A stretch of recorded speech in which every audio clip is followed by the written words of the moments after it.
We have come back with Retrospekt because they're amazing. Yes, you are. All of you are amazing. We try. At the what do you call this area? Retro Gaming Museum. Retro Gaming Museum. And I always just fall in love with everything that you guys bring out here, and it's quite funny. Behind us is a whole bunch of old CRT TVs, which I assume are backups or... Backups in case they die. Yeah. We got backup TVs, backup consoles. So what do you have here today? We've got over 30 video game consoles, arranged roughly in chronological order to fit with the theme of evolution. Okay. So we've got the older stuff over there, Ataris, something called the Magnavox Odyssey, which is never released here, right through to the original Xbox. So and everything in between. Have you got some personal things here today? Yeah, I've probably got 4 or 5 of my own machines here. So Mega Drive, an Atari Jaguar, which everyone gives me grief about because it's terrible, but I love it. That was an import from the States, and I've got something a little bit odd called the Nuon, which is a DVD player that plays video games. Oh, so where was that from? That was from the States. Samsung and a few other companies had the DVD player with the chip in it, but the company ran out of money. It was going to be like a in-between Blu-ray and DVD standard, and then so it's sort of fairly new then? Yeah, 2000, 99, 2000, yeah. Interesting. And then we've also got, just behind us there, a CDI, which is released by Philips, so it was just before Blu-ray. Just before DVD. Yeah. And yeah, they could play video CDs and a bunch of games. And Nintendo licensed out some of their properties to Philips. And so we've got a Mario game up there at the moment. So, is that a Mario? Yeah, it's called Mario Hotel, I think. It's a little puzzle solving game. And there were 2 Zelda games released on it, which are horrendous. So I think I've seen some footage of that before, and it's sort of like real life people, but digitized. Sort of, and there's cartoon parts as well. Okay. So, yeah. They're not as bad as people make out, but they're far from good. Yeah. Have you played them, like, personally? Yes, yeah. Well, tried to. You had a quiz night last night, didn't you? No, AVCON ran the quiz AVCON. night. Yeah, no, I wasn't there. There's always a music event, which I DJ old school video game type music at, so I never get to go to the quiz night. But I heard it was good. What kind of DJing do you use? I don't know what kind of... Are you like, do you just choose the music, or you have got like chip tune things? I don't play live. I've got the music talent of a goat, so I can count to 4. That's my music skills. That's so cool. I DJ sort of old school style, but yeah, with that kind of chip tune gaming music. Fair enough. Stuff. And have you had some real good feedback about the video game museum here today? Yeah, it's been a really good year. We've perfected, I guess, the layout and how we run it and the games, and I think the best thing about it is you often see a lot of young kids who've never seen this stuff, and they're like, wow. Yeah. They even get excited over Pong, and which is really good, so they understand where games came from to get to where they are now.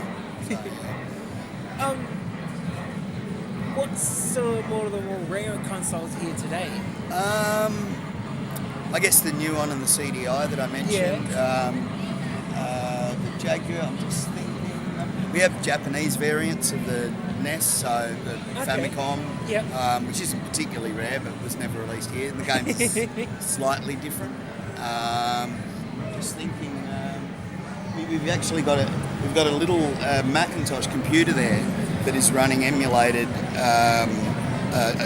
DOS in a virtual machine. So we've got it running old PC games like Commander Keen and Dark Forces.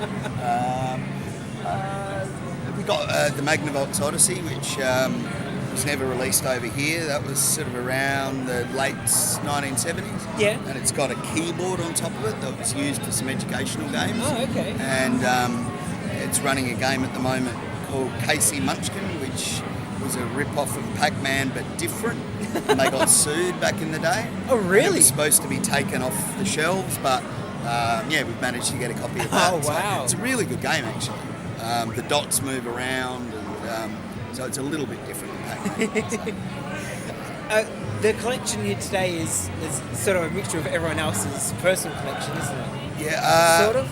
Yeah, sorry, yeah. I was going to say, have you made offers on someone else's console? Like, oh, that's really good. How much do you want for it? The machines here are 3 or 4 of the team pulled together their machines, and but Retrospekt is now a proper non-for-profit organisation business. Oh, okay. So we're building up our collection for the business itself to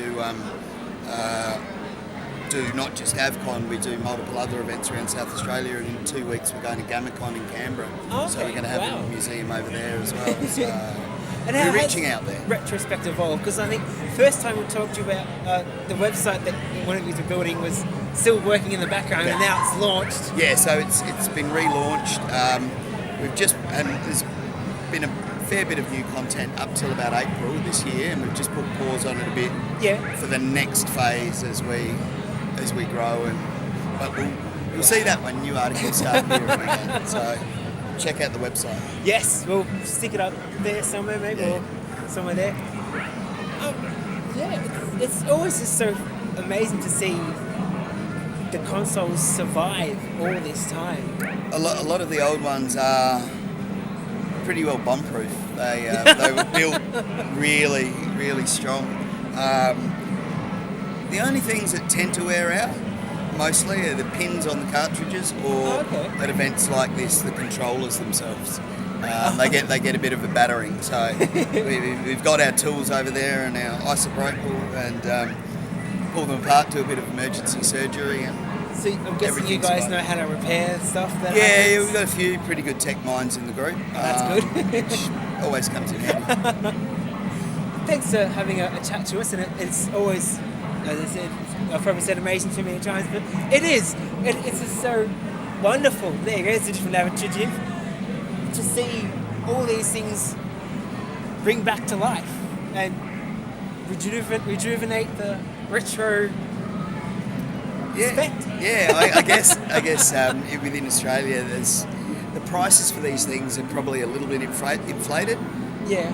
Especially as the interest has gotten back into the whole retro gaming thing again. So we like to bring it back again, hasn't it?